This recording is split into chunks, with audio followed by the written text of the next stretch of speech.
McNair gives it to George, running right up the middle. Touchdown! Titans!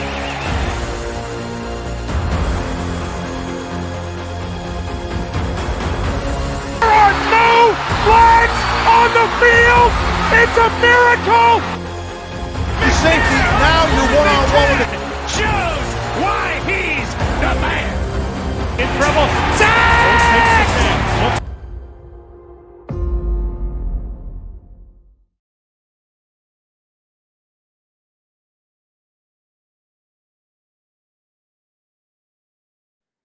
Ladies and gentlemen, Titan Nation, welcome back. How's everyone doing? Today I have a special guest, my man, former Titans player, former NFL player, still involved, the main guy from Raw Room. We have no other than the man, Daren Bates. How you doing, man?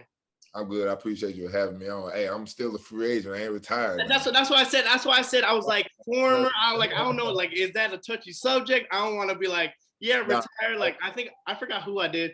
I do a fighters podcast too, and there's a bunch of fighters I interviewed, and I would say, retired, and they'd be like, hey, I can still come on. Like, my bad, man, my bad. So I ain't working out every day for no reason. Exactly. So I'm very careful with my words, but welcome on the show, man, and glad to have you on, bro. I appreciate you having me, man. Hey, you work how many times you working out? You probably work out more than I do. How many times? Every day, I work out with Benny Cunningham, and sometimes we put their Saturdays in too. So okay, yeah. There you go, staying fit, huh? Got to, 100%. All right, man.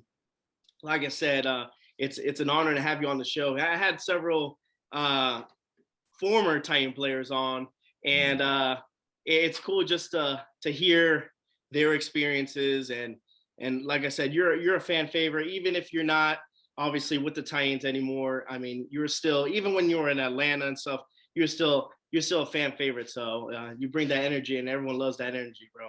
Appreciate you, man. Thank you. So one of the biggest questions I would get a lot, obviously you from Memphis, would be food wise, man. My mom wants me to take her to Graceland. I don't want to go. I don't really care for Elvis like that. I mean, I can't, I really don't. This is not my thing, but she's really big on that. And then people have told me before, they're like, yeah, Graceland's not the biggest thing. It's not the greatest thing. But I heard that your barbecue is on point. Now, again, I'm from Texas. Texas barbecue is pretty good. All right. We can get this debate, but I heard that Memphis barbecue is like out of this world, though. It's like it's completely different. Absolutely. So if I'm going to Memphis and stuff, I don't care for Graceland. What's a good spot to go to eat? What would be a good? What's your personal choice, man? My personal choice is gonna be somewhere like A&R. Okay. Tops, Parlors. Okay. Then after that, that's when I'm gonna get into the hot wings. Okay, the hot wings. Okay. We are Memphis, like we literally can do it all for real. But we got, we probably the best in the world at hot wings. Okay. Because our sauces, we got the different type of sauces, different type of flavor that other people don't have. Gotcha. But yeah, I mean, we got Crumpies, been around since like the 60s, 70s. That's we doing wings for a long time, Mr. P's, all these type of spots, Yeah. So so I grew up in Miami and I moved to Texas obviously later on. But the wing spots that would be good for us would be, there was a little spot right outside downtown Miami, and you got the clothes, but you go in this neighborhood. It was ghetto as hell, but there was a man that would cook his wings outside his house and sell them. Ooh. We got people in my neighborhood where I'm from, born in East Memphis. They got like school buses that they didn't turn into ready to go. At the gas station, you pull up, you get the whole bus and they're cooking it up. Exactly. So that's the spots. But I done been into Austin and had I forgot the name of the spot, one of the barbecue spots, like cafeteria style going through. Mm-hmm. They got some good barbecue. I've been back and forth with Emmett Blake ever since I met him in 2009, our freshman year, about Texas barbecue versus Memphis barbecue, and I'm never going to accept that. This is why I say that Memphis barbecue is superior to all other places because you cannot go in Memphis and we'll never see a St. Louis style this barbecue. Oh, I get what you're saying. Style this. You can go to Texas and you will find Memphis style barbecue. You can go to St. Louis and you will find Memphis style barbecue. You're not coming to Memphis and finding none of that. That's true. That's almost like New York style pizza, right? You hear a bunch of places over here in Texas, New York style, but it's not the same, right? You feel me? So Got you. There it is, bro. Nice and easy. Copycat lead. They gotta be like the cat. You feel me? Yeah. Now, how was growing up in Memphis, man? How was that? Man, that was cool. I'm the youngest of three, so I got to experience life a little different than my brother and sister. So ever since the age of 4, I was playing competitive sports. Never played for a fun league. Like we were playing for trophies and shit. And by the 7th grade, by 7 years old, I was on the AAU team. So there you go. You know what I'm saying? I've been doing that. Basketball was year round for me. And 4th grade, my mama finally let me play football. And that's it. I was back and forth with that, play a little baseball. So I grew up just all in sports. Like my friends even tell you, like, I never did the hanging out stuff. I didn't go hang out too much. They were going to party. I wasn't doing none of that. I just wanted to go hoop and go play football here and go do this. I was always trying to just be outside, just moving around. Never was stayed in the house because it was just me in the house. My brother and sister older than me. Yeah, so I'm a middle child, so I was always at other people's house doing other shit, hooping. Like I said, just playing sports and video games. Cause I ain't have video games at the house, so shit, I'm going to everybody's house with the video. Exactly. It's a group outing, bro. You all go there. Homeboy got the PlayStation out there with the new Nintendo game, but that's where we're going. Yep. Yeah, but it's different, man.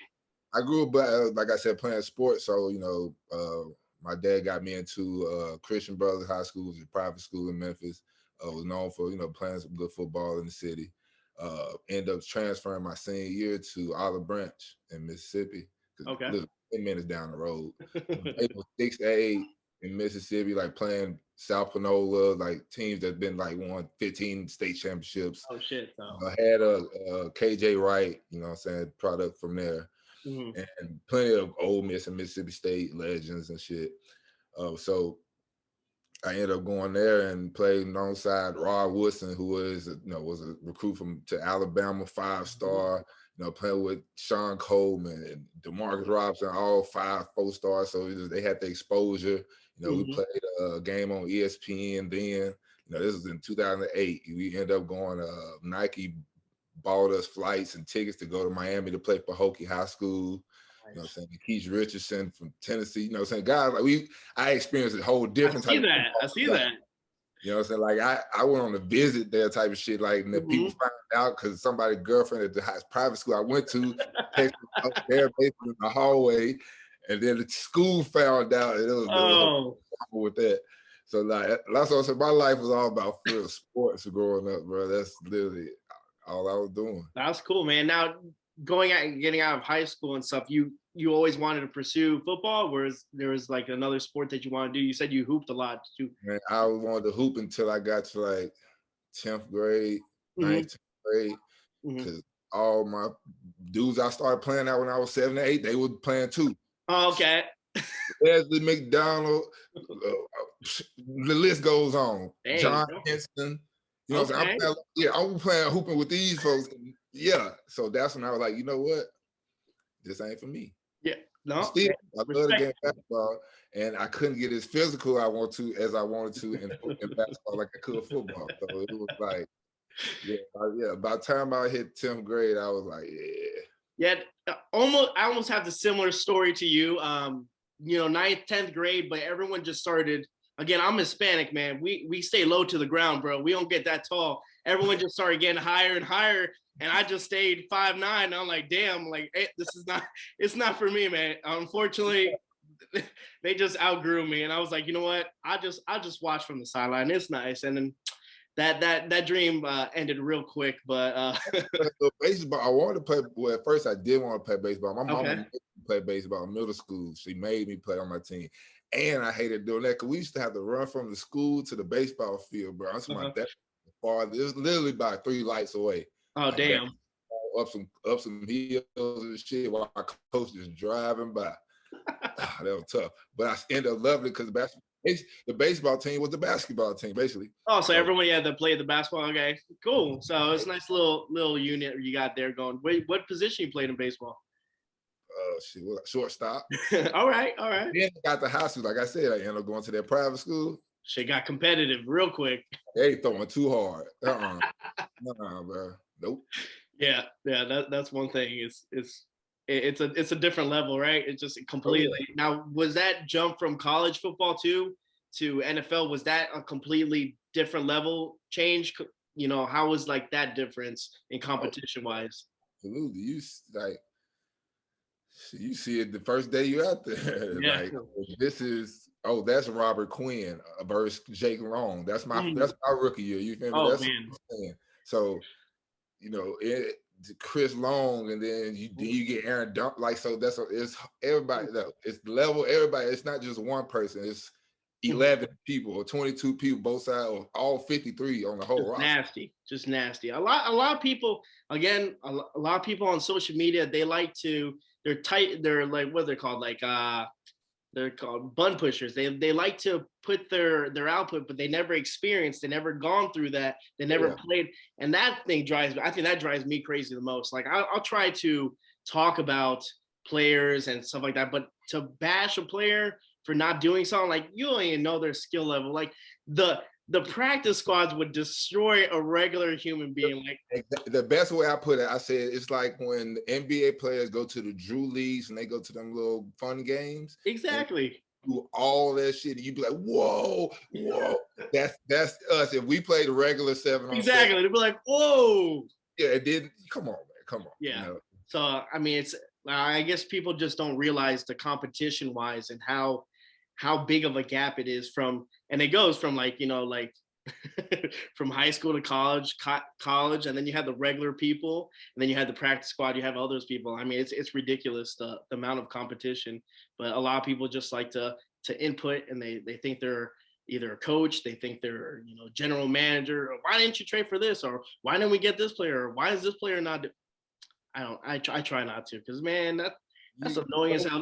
That's me telling you to do your job. Like, how I'm going to tell you how to do your job. The people inside of the building sometimes don't even know. So it's like nobody fucking knows. Yeah, like what? How am I going to tell you how to do your job? I never did it once in my life. Like, come on, man.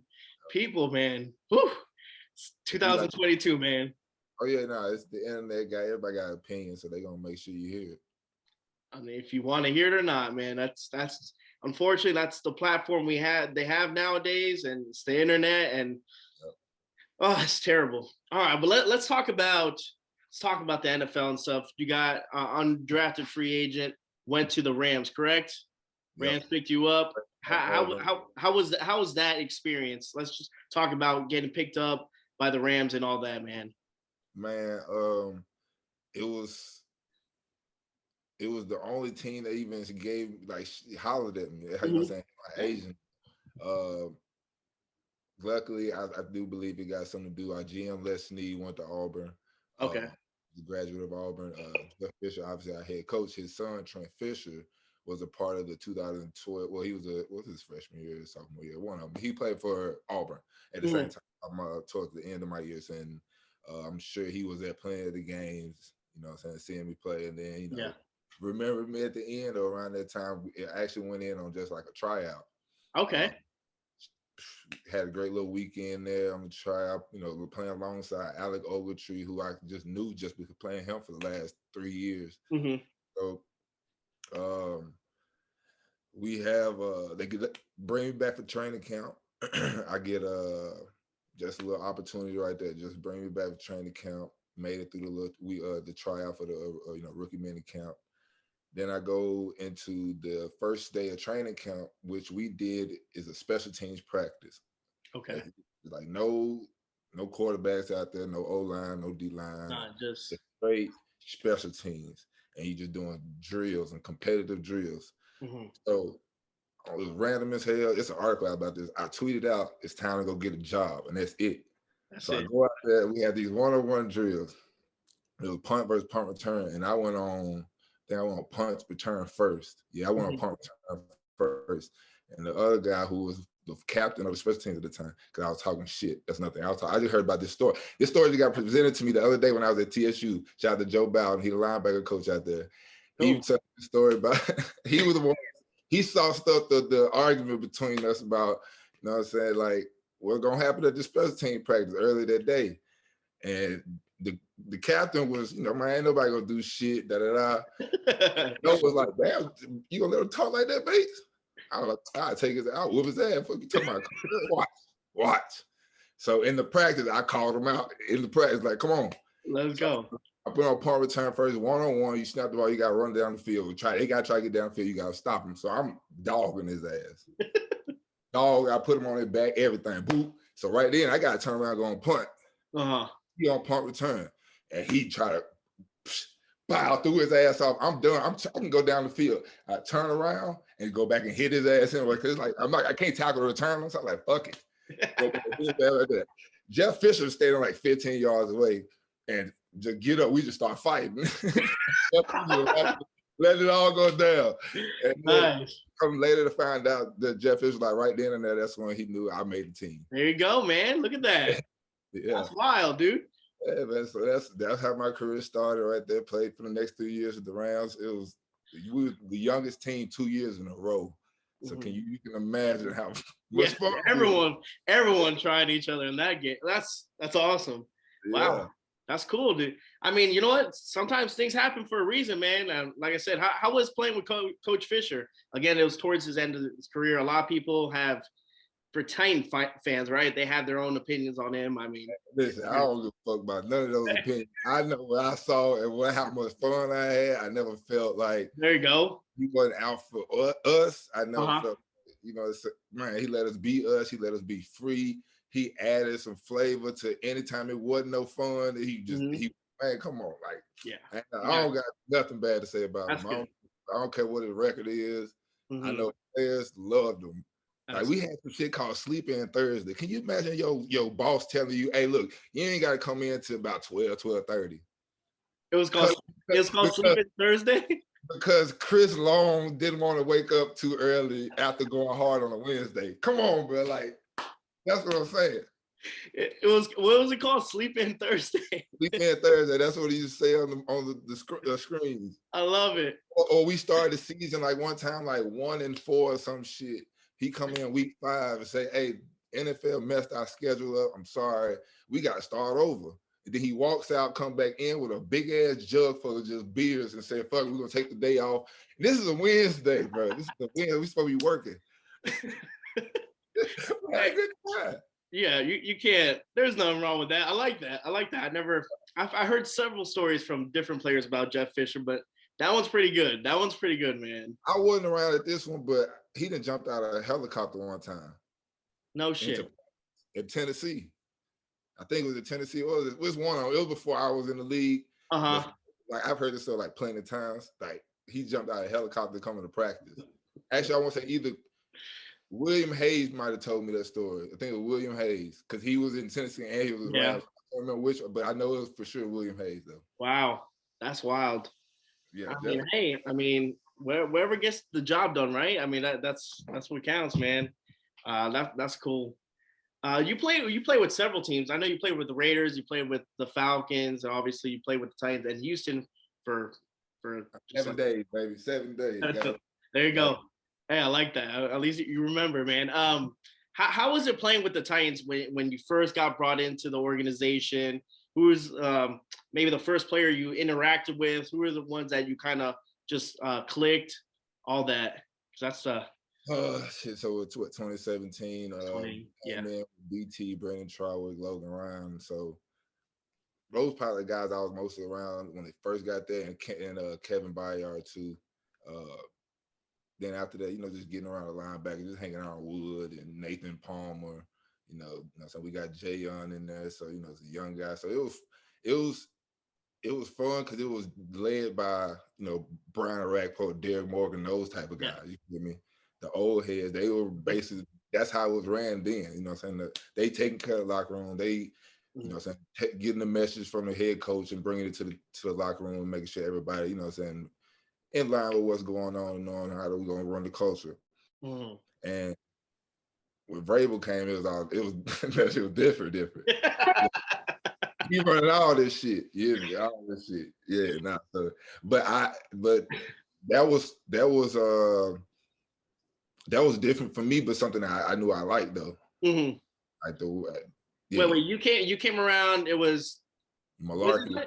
Malarkey, yes, Wizard Hunt. Malarkey, okay. And then that was basically Malarkey's last year, right? And then you came in or no? No, I was here with Malarkey. Then Vrabel first year, then Vrabel second year. How was that? How was that? 1 year to the next, like how was that? Because okay, basically just is like this. If I had a problem with something going on like special team wise, like why we kicking so many touchbacks? I can go up to Vrabel, be like, I'm kicking so many touchbacks. Like you want to have the fucking whole meeting type of thing. I ain't got time for all that. I just need a quick answer. Why we kicking so many touchbacks? Gotcha. All I need, bro. And we could do that with Vrabel. Yeah, I got you. Okay. Now, how was with Coach Vrabel? Is he stubborn? People say he's stubborn. Some people don't say it. How is he? They're getting his portrayal through the media. So and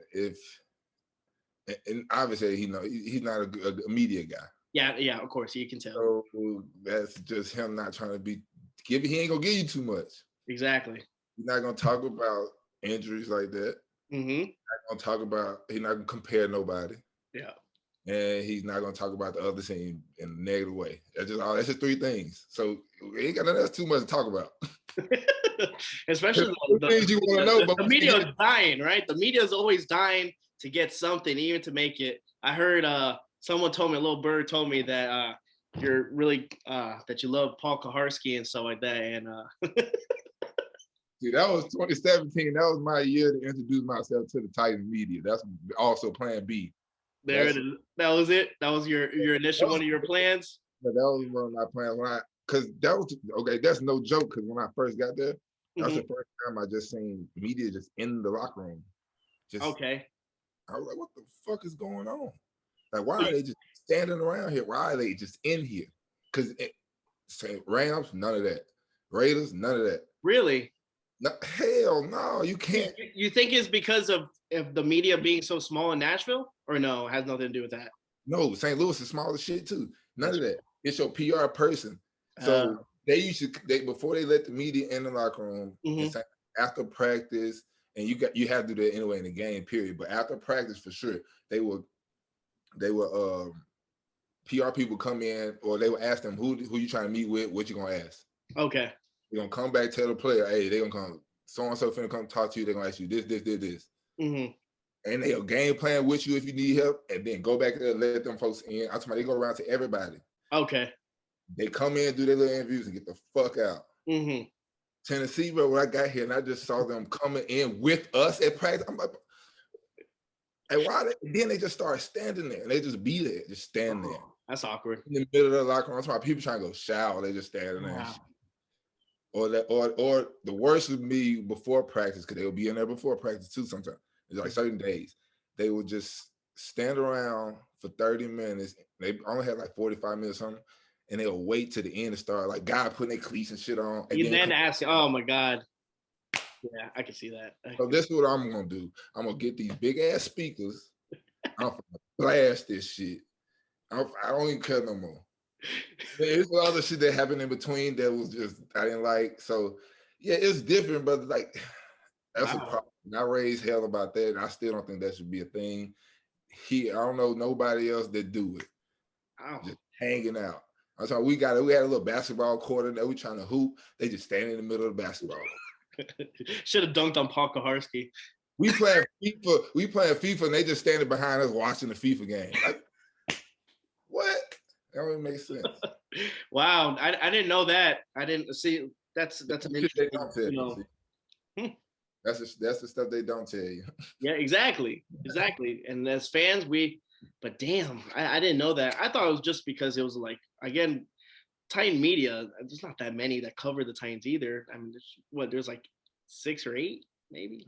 Nah, it's so then you gotta double that because they got the camera guys with them. That's true. You're right. Camera, then, Oh. You know what I'm saying? It's not all of them. You know what I'm saying? Like, yeah, I love when Buck in there and Davenport and and Tyrion and all that. They cool, but yeah, no. I get you, bro. I get you, man. Let's talk a little bit more about the Titans, man. What was one of your memorable moments, maybe as a Titan player? Do you have any? Was it the stiff arm? Because man, I think there's I think twice that he stiff armed someone, and you on the sideline going nuts. I mean, that to see Derrick Henry do that live in action, man, that's wild. I mean, yeah, for sure. I ain't got all of the ones that you see. I've seen them all. So yeah, for sure. I'm gonna have that's just like a highlight in my head from we just say Derek stiff arm for sure. Mm-hmm. But like games like the Kansas City game in 2017, we just won that wild ass, stuff like that. Marcus throwing it off and bouncing it back and he catching it, scoring a touchdown. We win the game. Yeah. Us and staying on the road in the playoffs all the way through. Getting in the AFC to the championship game. I mean. How was that ride? To me, that was the closest team that could have gone to the Super Bowl. I mean, that team was for sure, 100%. Just play Patrick Mahomes. Yeah, I'm sure if it was Alex Smith or Matt Castle, I don't know who it could have been. It could be anybody but Pat Mahomes. Yeah. We would have been in there. Damn. But again, it was a magical run, man. Like I said, going to play in Foxborough, everyone expected Tom Brady to win. Go beat Tom Brady, then you go play, Lamar Jackson, beat him. How was that? There was just something different, bro. It was just something different. Yep. Right? Fuck. I don't know what it was. It caught fire, halfway through after the Kansas City game where we started with 2-5, caught a little self-check and got into gear, and then, we get to the playoff. It was just something about it. They already knew they had Tom Brady number. We already knew the ways of beating Tom Brady, which people know now, put their heat on him. Yep. Have him fall back and throwing. That's what we got him into, and play the defensive game, and then go to Baltimore, knowing what they're gonna do. Don't let Lamar up the side, up the hashes. Make them go east and west. We do that. Shut down the big plays, and you got them. You got them. We had the same thing going in Kansas City, but just ran out of gas. But it was right before. I think it was right before halftime where he ran in, where Patrick Mahomes did that. He did that silly ass. Oh my God! It sucked. I hate seeing that play. Like you could put anything. I don't care. You can even put the Bengals game from last year. A lot of people get upset. I don't care about that. That Patrick Mahomes run, damn, that was the best. It was slow motion. It was slow. It was everything. It was like get him, and he just kept on like get him. He's just kept on, and then you're like, okay, he's gonna go out of bounds. Nope, he's going like. No. There it is. Like, damn. Yeah. It just you can tell, like, it just took the wind out of the team. Like, it just. Oh yeah. For sure. Damn. Sorry. Damn, man. It's just. Woo. Yeah. But hey, it is what it is, man. What's by the way, we got like 8 minutes because I'm a little cheap. I ain't upgrade on Zoom because they'd be like, yo, you got to upgrade for extra 10 more minutes just in case it hangs up. Minutes.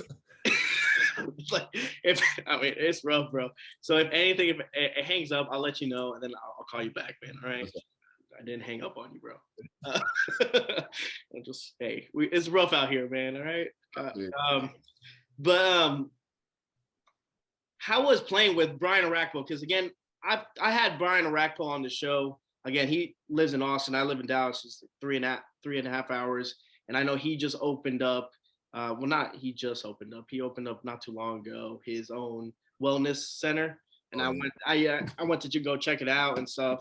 And he was there, shot the shit. He was a really cool guy. And like I said, you just had that presence. Like you said, when you walked in, when you got into the Titans team, you had a Brian Orakpo, you had a Wesley Woodyard, like, veteran leaders. How was that you said they led the charge, right? Basically, they kind of were the big ones in the locker room, right? Oh yeah, for sure. I mean, for Brian Rackpo before I even got in the league. Yeah. I'm Brian Rackpo. I fucking remember the commercial, so I had to say it to his ass when I saw him, man. Like, come on. So, and then I already know him by Wesley Woodyard coming out of Kentucky undrafted, like winning, you know what I'm saying, going to the Super Bowl with the Broncos. I already knew about all these guys. So to come in and actually Locker be right next to him. Literally, you know what I'm saying? Me and Wood and Locker neighbors rack right down there. Knew I already Derek Morgan, and then seeing just, you know what I'm saying, Taylor Warren, because I already know he came in right after me, but he was a top draft pick out of Michigan because I seen the clown he played, and I swear I thought it was him. Before I got there, I was like, oh, I hope, hey. Oh, so we shouting out to Taylor right now, right? We shouting out to Taylor. That's all, though. That's all. Hey, all love to my boy. I love him. I hope, you know what I'm saying, I hope he get well soon, too. But, it comes to the team, and it's just different. It's definitely every year in the NFL is different on team wise in the locker room, but it's just great to see it from 2017 to when I left in 2020. It's for sure different. Yeah, man, you were on that uphill battle where like the culture of the Titans were changing completely. Again, with Marcus Mariota, Brian Orakpo, and then that's the thing that you want to see with the guys that have been there. Taylor Lewan, Brian Orakpo, Jarrell Casey. Seeing these guys get to the playoffs, get a good deep run into it, just because, I mean, they've been with the Titans with the dark ages, man. It was rough. It's rough. Hey, all right, even at the Rams, bro, we was like, hey, we playing the Titans. Shit, okay. Check. See it like that, Like when I first moved to Dallas, it was 6 years ago. I would say, yeah, and they're like, oh, you're a Cowboys fan? I'm like, no, I'm a Titans fan. They would laugh. Oh, Titans. Oh, that's they have Titan fans. Now it's different. It's a different response. They're like, oh, Titans. Oh, okay. They're not too bad. That's what I get. They're not too bad. And I agree with that. And you know what? That's fine with me. They can do, as long as they're not talking shit. Because most of the Cowboy fans here are ridiculous, man. It's bad. I thought Miami was bad with Dallas. Dallas. All right, 2 times. Yeah. Oh my God, man. So I have so I don't know if you see it right there. You see the Cowboys. Okay, they gave us that was the Monday night game. The Monday night game that they played in 2018. Yeah, we wore all white. Exactly, the icy white. Yeah. Oh yeah, Kevin Byard just doing that. So I was there at the game. My buddy invited me. He's a Cowboys fan. He invited half his family. So it's just me with a bunch of damn Cowboy fans around me. And again, the first half was a little rocky. Second half, we came out and we did our thing. Man, from one half to the second half, it was completely different. First half, they were all loud. They were pointing at me. And I was like, I'm pretty good. I don't like really talking smack. I'm like, okay. Especially if we're losing. I was like, okay. They're all pointing. Oh, Titan fan. I was like, ooh. Second half, woo. It was just nice. And I'm like, I looked around like, wow, things have changed. It was nice, but it was a good game. But yeah, the icy white. So I think it was a good game. Good game. So I keep that. And they're like, oh, you're a Cowboys fan? Nope.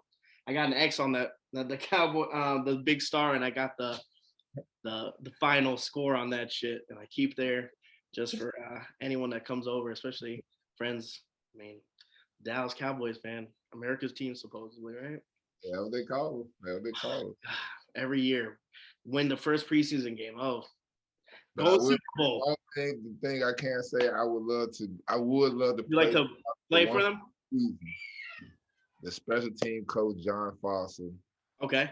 My special team coach at the Rams. I probably the best coach I ever had in my life. Okay. Like, great person, great dude. So yeah, like that's the only reason I want to go there. I mean, it was. I won't lie. The Cowboy, the all white looks nice, especially with the white helmet. I'm saying I like it better than the gray. That's nice. I think the best uniform for you would be the Falcons. Falcons was nice. That was solid. Oh yeah. Nah, the Falcons. I like the Titans, but the Falcons is nice. It's completely different, bro. Hell yeah. I wanted to wear the red helmets. I wish I got. Ooh. Yeah. Yeah, they're cold. I won't lie. That's a nice little uni they got there, man. Now let's talk about your time even with the Falcons and stuff. How was that? And obviously you have a little bit of familiarity with the coaching staff and stuff, right? Yeah, it was, man. Like I said, my time with the Rams. So my linebacker coach, I was with the Rams. He was linebacker coach Frank Bush, who was also with the Titans at one point in time. Shit. All the offensive, mostly the offensive guys, other than Dean Pease, Matt Pease, my dog. Matt Pease, my dog. So being able to be back with him and he in the room with linebackers with Frank Bush, and it's like, just chilling. It was good. Hell, family reunion, right?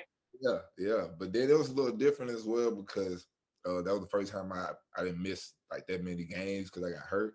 So tough being out for those 4 weeks and already being like in the middle of the season. So I came out and came back and ended with just playing 2 games, but it was different, especially playing for them because they trying to change the culture around there too. Yeah, so you're getting there to where teams already. I noticed as far as it wasn't like the Titans it wasn't as bad as the Titans, 2017. Well, it was. It's 2017 Titans fan base being in the stadium, like atmosphere is not what it is in Atlanta. Like, soon as you give up a touchdown to, like, they already trying to hit the dough. Go party. So halftime they're not even paying attention because they're just there for the turn up and all the great things in the stadium because the stadium is beautiful. Heard is nice. Heard is nice. Beautiful. Everything about it. So, I mean, it's just different trying to get it up. And I feel like Art doing that, winning big games, like, especially, I learned from Jeff Fisher. You win all your games at home, split on the road, got a chance to make it to the playoffs. So, I mean, you probably want to do more than split on the road these days. Being at home and winning at home in front of your fans, like, that's something. Yeah. You know what I'm saying? So being able for him to do that and then keeping them, bringing them back, keep bringing the people back and giving them the product that they want to see, you know what I'm saying, out there on the field, I think he's doing a great job with it. Yeah, for sure. And I think when they won Sunday, I think they were all drinking beer with the offensive line. That's cool. That's though, like and if you go and he could be that type of Jeff Fisher mixed with a little Braves because Art he's not as boisterous as Braves, but he more laid back like Coach Fish. But yeah, like we were talking about, Art Smith's doing his thing. So usually for the show and stuff, I like to obviously engage in for the fans, especially on Twitter and stuff. So I posted something and asked if anyone wanted to ask you a couple of questions. I got like 5 or 6 questions, and I'll get out of your hair, man.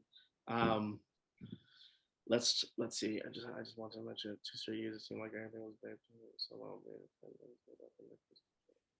I don't know what the hell that meant. Okay, sorry about that. I'm trying to. All right. So the first question we have. All right. Let's see. Okay, we have my friend Sergio wants to know. He's saying, here it is. Damn, I'm surprised so far. Sorry, this guy's talking about. All right, so he goes off the top of his head. He wants to know what running back surprised you as far as how hard they hit. I mean, all of them hit it the same way. Unlike some Le'Veon Bell-ish running backs, but you don't have too many of those. That's an art. Yeah, to do that. So, and all running backs are taught to hit the holes. Like, you don't want to ever hit the hole because somebody gonna come hit your ass. Exactly. All right. So we have another question. Jim Lacey wants to know, what's one thing you would tell a rookie to do different than you did your rookie year?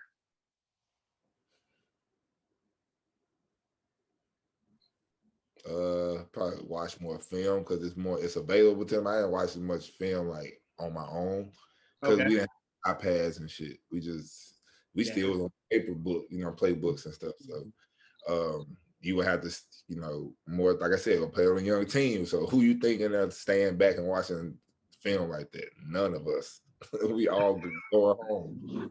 So probably if I watch more film, but that's for sure. If I watch more film, I'd probably be, I don't know. because then I think about special teams in itself. It's played off of matchups and character, how you look at, like, be going hard, all this shit. You are literally playing a play for 20-something seconds wrong, 22 seconds wrong. You get 23, 24 of them in a game. Yeah. Get breaks in between them, motherfucker. You go hard. Like, that's what it's about.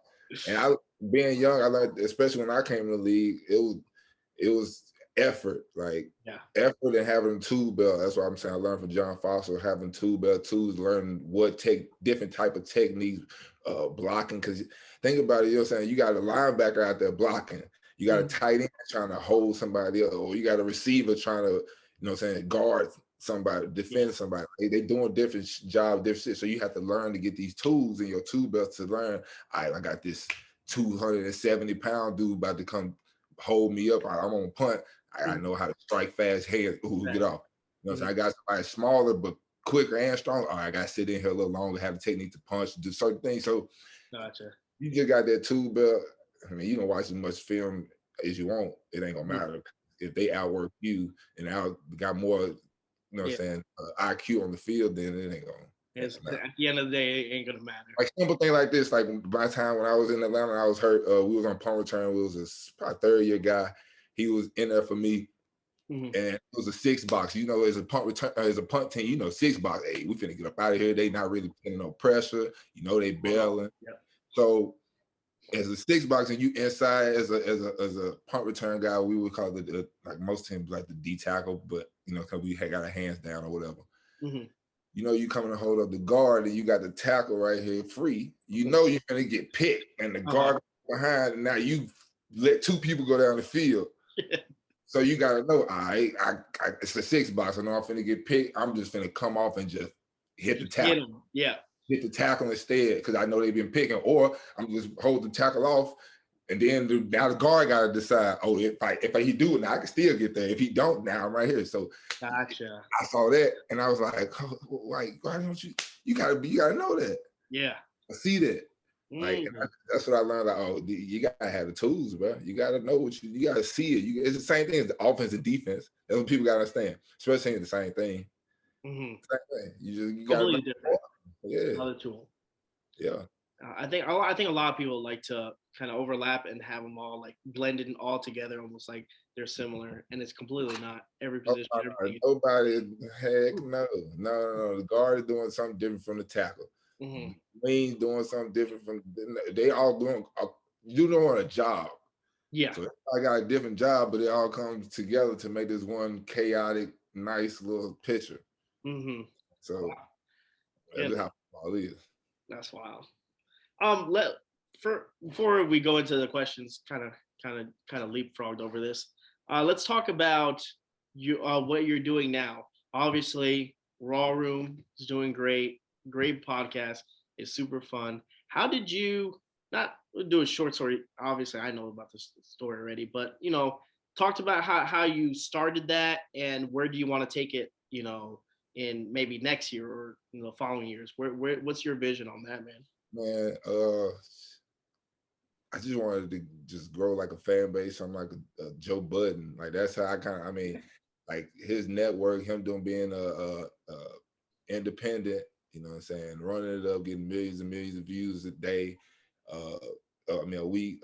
Hell, he dropping 5, 6, 7 podcasts a week with Patreon and stuff. So you know what I'm saying, like that's my vision of what I would like mine to be like. You know what I'm saying, him running his own show, his own network, and doing it with his friends. You know, and just having a platform to be able to be me and be myself, and just everybody just in tune with it, and we doing and we having fun with it, and just something. It's gonna be always something to do for like also a hobby, but on the meantime, I'm also starting like more. So I got to one day.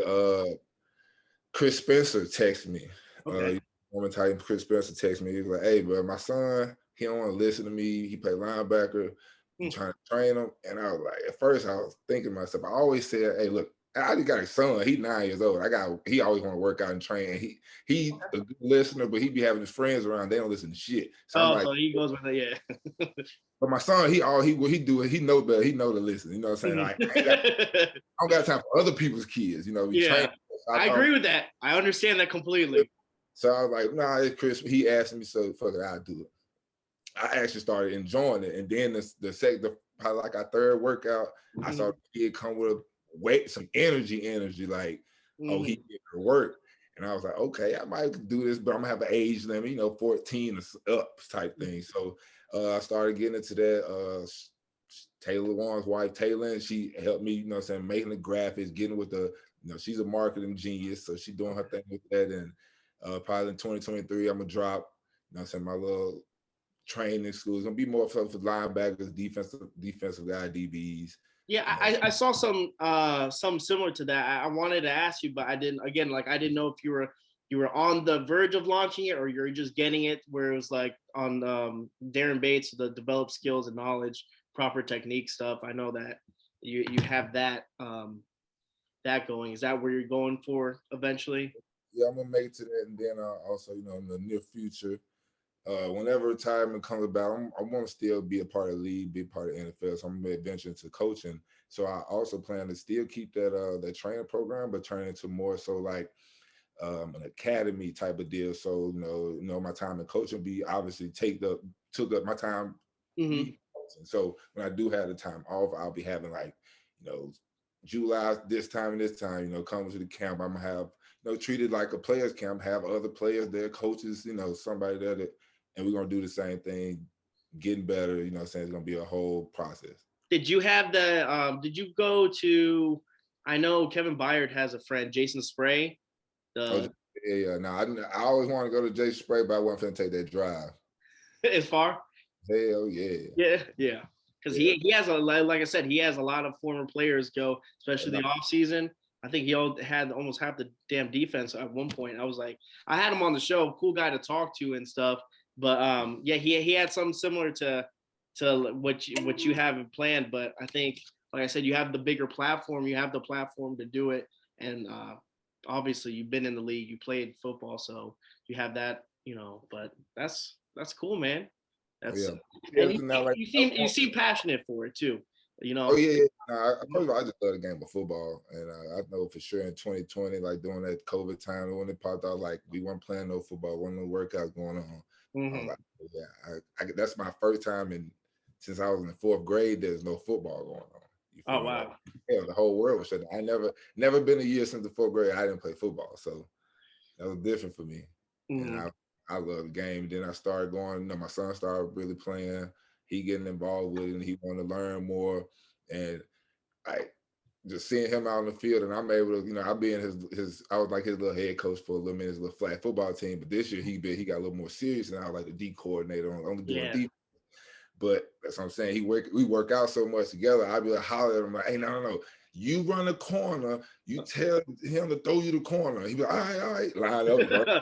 There you go. That's cool though, man. That's something you can bond with your son, especially when they start taking it a little bit more serious. Again, my son's in T-ball and stuff, but last year he playing with the dirt and shit. But now he's understanding the game, and it gets you kind of hyped up because then you're like, okay, there's something we can bond for, and that's cool, man. That's cool. And just so this year, I was like, hey, it's okay if you don't want to play football. Now it's like, hey, let's go. That's awesome, man. That's cool. We're gonna be in Auburn in 2 weeks. Take him to Arkansas game, let him witness that. He's never been in that before, so now he want to be around more games. We go to Grizzlies games all the time. Okay. He was down there about to cry last year. Titans versus Cincinnati. Oh, tell him not to be a Titans fan, then, man. Don't do it to him, bro. He all the way there. He got the jerseys. And at first he was mad that AJ went to Philly, but then he remembered, hey, Daddy, you can just call him. Can you just call him and tell him to give me a jersey? I was like, all right. There you go. He knows the connects. He's like, Dad, you know what? He could go. That's fine. We can call him. He was like, hey, just call him. Tell him I still want his jersey. All right, bro. I got That's funny. That's awesome, though, man. That's cool. And like I said, you have to be proud, and that has to get you like hyped up, especially when they'll probably start listening to you, right? Now he starts because he's like, damn, My dad actually knows a couple things. He knows. He had his fall break, and I go work up out of Lipscomb. So I'm doing some field work and whatnot. So, so he hit me get my keys. He running. Hold on, wait. Let me put my keys on. All right, come on, man. That's awesome. He gonna come there. He want to work out. He want to do the bag drills. Like right now, he can go to a little football camp and do all the drills. Nice. All of the ladder drills. He can do all the bag drills. He can do the DB back pedal. He can do he do it all. He out there trying to be the best at it. And he watched. That's good. That's cool, bro. That's what's up, man. I love that. Now, if he don't really want to play soccer, like he would have two games, like a soccer game and a football game. And I had the soccer game at 9. He'd be like, look, I want to just go to the football game. I don't want to waste my energy. That's it. The football season over. He was like, all right, I'll go to the soccer game now. I guess we can go. Let's go. Miss half the games and stuff. He missed like 5 already. I love it though. It just shows you his passion for what he wants, and that's the thing with parents. I've seen it a lot. They kind of like they drill their kids so much. They want him that not every kid's gonna go to college. Not every kid's gonna be a pro athlete. But these parents, man, they be pushing little Bobby. Bobby, go, Bobby. Do this, Bobby. Bobby can't do that. Bobby ain't good. I leave my son in, bro. These little coaches be going crazy, yelling. Hard, man. I just laugh, bro. I like, listen, y'all not have to worry about me doing none of that stupid shit. We ain't having fun. I don't give a fuck how they can score all the touchdowns. I don't care. We still gonna have fun. We get to be here. Exactly, man. It's way different. I mean, last night's game we were playing t-ball, man, and this guy's counting outs.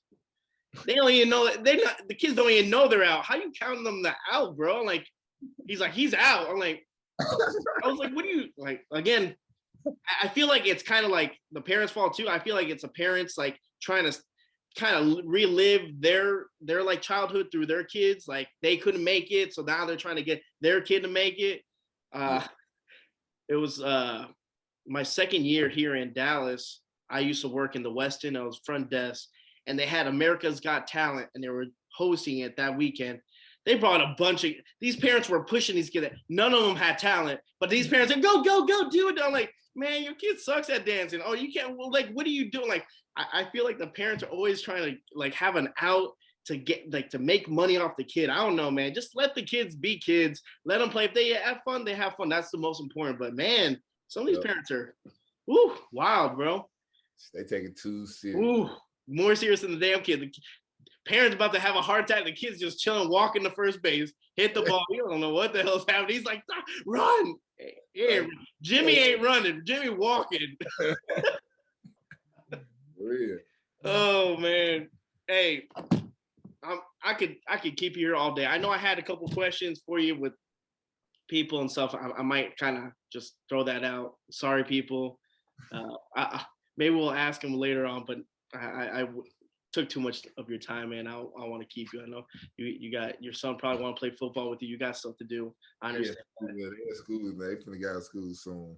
Yeah, so exactly. I got to get I have to get my kid in an hour too. You're right. But I want to say thank you so much for coming on, man. It's been real cool to just kick it, hear some stories, and hopefully, in the future, you're not out of the NFL, and we hear you're on a team. Hopefully not the Cowboys, but that uni would look nice. I won't lie, bro, but just damn. Man, I appreciate you having me on, dog. I like your setup you got going on, bro. It's looking good. So you keep doing your thing. I appreciate that, bro. We need to get you. We need to get you on the board, because usually half of the people I have on the board is usually people I had on the show. The last person I think I had was Kevin Dyson, but Delaney, like I said, Delaney just retired and stuff. But technically, he retired on my show. I ain't trying to be the Titans media, bro. But I remember him talking with me, and he's like, you did it first on your show. You was the first. Bro, ain't no one watching this. That's why. I ain't no Adam Schefter. I ain't no Titans. I'm not Paul Kaharski. Unfortunately, they ain't gonna listen to me, bro. So whatever. I'll take the low L, but I feel good because I know that when I hung out with him, oh shit, it was last year when he got that, when they signed it and we're at the Westin. Hugh said, yeah, we'll come on the show and we'll kick the shit. And he's like, I'll officially retire on your show. I'm like, all right. I mean, he's like, so just saying, but I ain't gonna try to blow up the man. I believe you. I appreciate it. I'll send you the clip after the. I'll send you the clip. But I appreciate you. Like I said, man. God bless and hope you succeed in your future.